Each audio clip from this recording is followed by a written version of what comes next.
A young girl, Anna, lived with her parents in a small village at the foot of high mountains. Since childhood, the mountains have been her second home. The girl's father worked as a rescuer in the local service. His mother was a doctor in the only hospital. From an early age, Anna was taught by her parents to respect nature and help those in trouble. Anna loved from early childhood to be taken to the mountains and recently attended the climbing section. The coach noticed the talent in the first month of training. A year later, she was already competing in regional competitions. By the end of school, she had collected a whole regiment of medals and certificates. At 22 years old, the girl was an experienced climber. Anna knew every trail in the surrounding mountains. She could name all the dangerous places and safe routes from memory. Local residents often turned to her for advice before difficult hikes. Anna decided to follow in her father's footsteps and become a rescuer.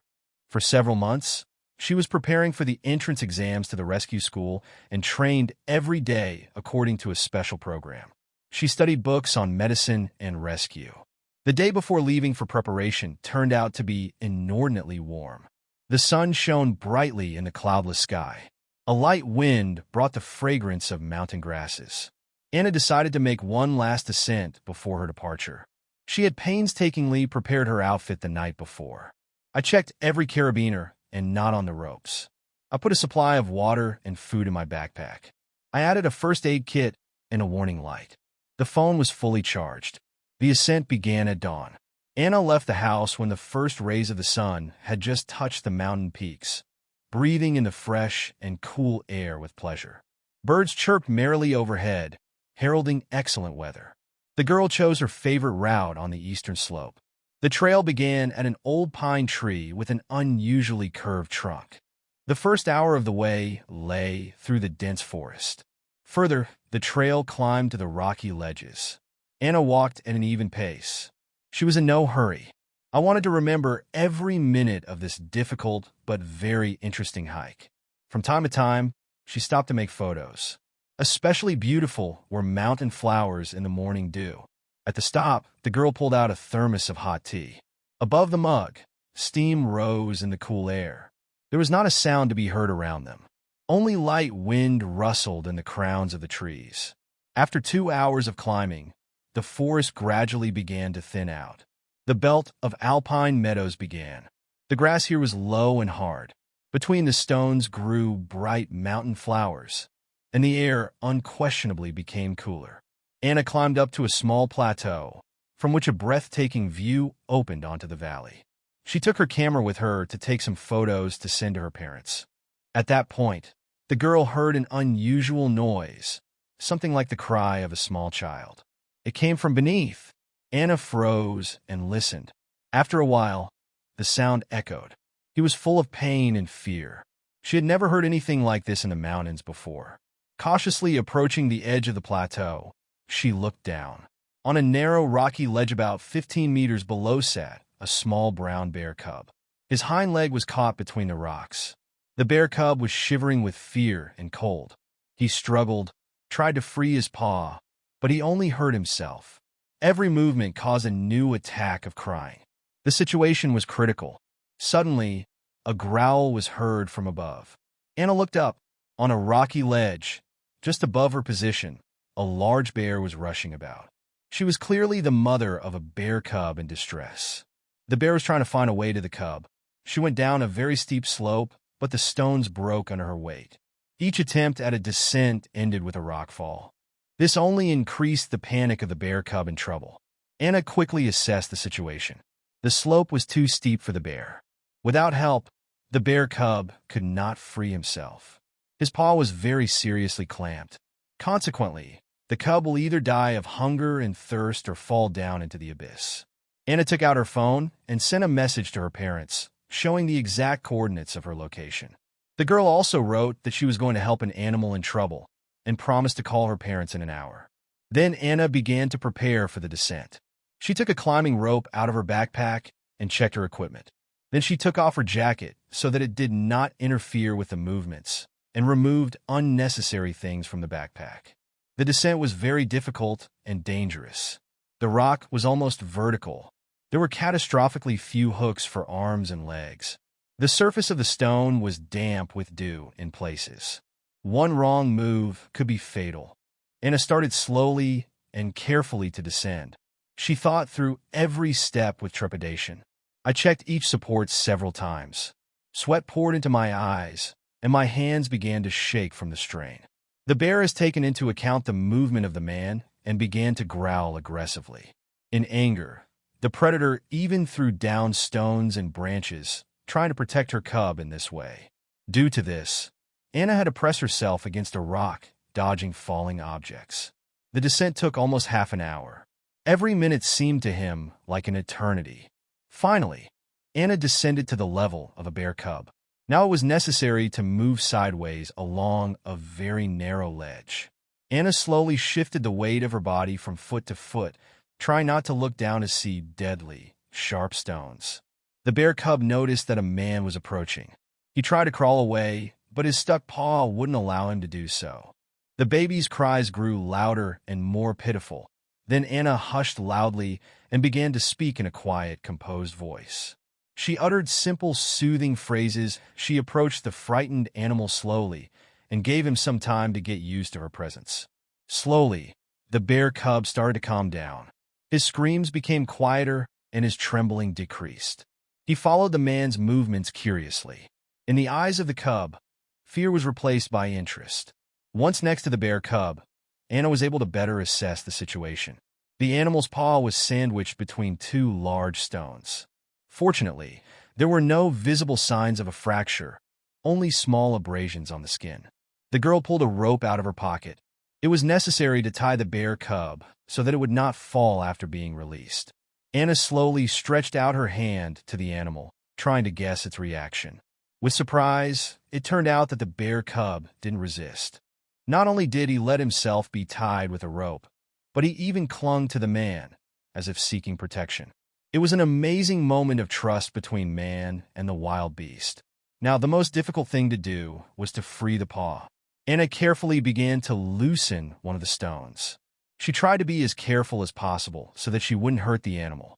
The work was painstakingly slow. Each move could cause another fit in the bear cub. Anna often stopped, gave him time to cool down. She stroked the baby's head and said gentle words. 15 minutes later, the stone finally began to give way. Anna increased her effort. Suddenly, the stone moved. The bear cub's paw was free. He immediately tried to get up, but the limb stiffened and did not obey well. Anna examined the freed paw. No serious injuries, just a couple of minor scratches and bruises. In a few days, everything should heal, but now it was necessary to bring the bear cub down. It was impossible to climb up with the bear cub. Too dangerous for both of them. The only way out is to lower it down on a rope and then descend yourself. Anna began to prepare for this difficult maneuver. She checked the knots on the rope and made sure that the bear cub was securely tied. Then she slowly led the cub to the edge of the ledge. At that moment, he was afraid again, and he started resisting. Anna had to stop.